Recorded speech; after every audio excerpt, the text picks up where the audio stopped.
भीड़ में एक अजनबी का सामना अच्छा लगा।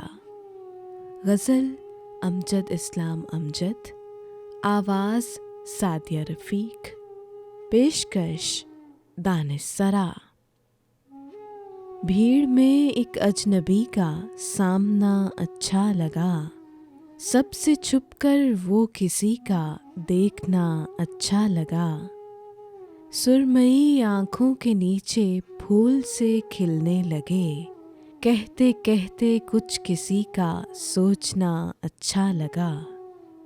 बात तो कुछ भी नहीं थी, लेकिन उसका एकदम हाथ को होठों पे रख कर रोकना अच्छा लगा। चाय में चीनी मिलाना उस घड़ी भाया बहुत, ज़ेरे लब वो मुस्कुराता शुक्रिया अच्छा लगा। दिल में कितने अहद बांधे थे भुलाने के उसे, वो मिला तो सब इरादे तोड़ना अच्छा लगा।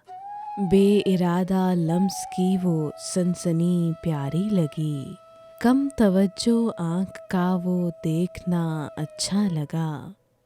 नीम शब की खामोशी में भीगती सड़कों पे कल, तेरी यादों के जिलों में घूमना अच्छा लगा।